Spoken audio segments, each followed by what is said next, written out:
កាហ្វេពូវៀនណាលក្ខកាហ្វេពូវៀនហើយតម្រងនោះមិនឬដងបាតយូរហើយកាហ្វេពូវៀនចិត្តចូលនិយាយទៅ8ឆ្នាំហើយខ្ញុំធ្វើទុកនិយាយរួមទៅគឺវាបាក់ហ្មងពេលដែលវាធ្វើទុកម្ដងគឺអត់បានដេកយើងដៅដំធុងហើយដេកថតទៅហើយខ្ញុំហូបអីអត់សូវបានអញ្ចឹងពេលខ្ញុំហូបផលិតផលវីណាប្រូហ្នឹងខ្ញុំលេបប្រហែលជាតុងប្រហែលជា7គ្រាប់ខ្ញុំត្រូវទៅខ្ញុំចាប់ដើមដៃអើយយូរហើយចាខ្ញុំសួរបាទសូមស្គាល់ឈ្មោះបង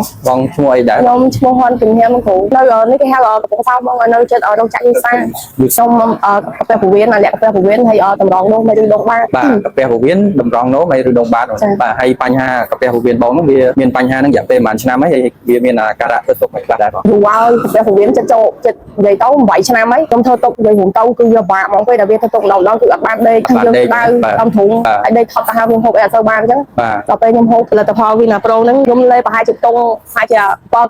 ខ្ញុំត្រូវទៅខ្ញុំចាប់ដើម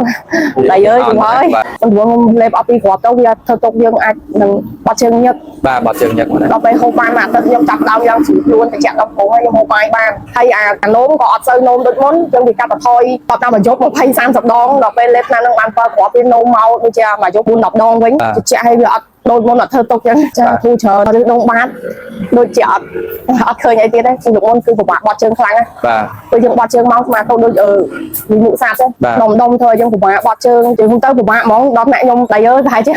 មិនรู้ទេបាទបត់ជើងម្ដងតែតាំងពី6ឆ្នាំហ្នឹងមកបត់ជើងរាល់ថ្ងៃបងបត់ខ្លួនវាអ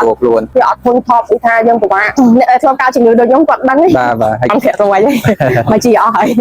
ទៅបីតែគ្រឿងសមុទ្រក៏ហូបបានលេងតមលេងអីទាំងអស់ខ្ញុំអត់ហ៊ានហូបគ្រឿងសមុទ្រទេខ្ញុំតមជាង10ឆ្នាំហើយគឺប្តីខ្ញុំវាអត់ពិបាកដូចមុនថាយើងខ្ញុំទៅមិនមែនគ្រាន់ជាហ្មងបើ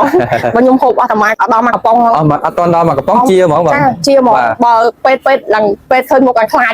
សូមដំណាំផ្ញើអ្នកដែលមានជំងឺដូចខ្ញុំដូចជាលាក់តម្រងនោមកាហ្វេពូវៀនហើយគឺដងបានឲ្យគាត់ហូបថ្នាំហ្នឹងបាច់គាត់បាច់ជឿខ្លាំងគាត់សាកមើលសិនឆ្នាំអីដែរបងជួយលើវីណាប្រូគាត់សាកហូបថ្នាំហ្នឹងសិនគាត់ដឹងហើយថាធំតែ4 5គ្រាប់គាត់ដឹងថាវាមិនវិញអញ្ចឹងពិតអត់មានពីណាជួលមកបណ្ឌិតមកអីអត់ទេ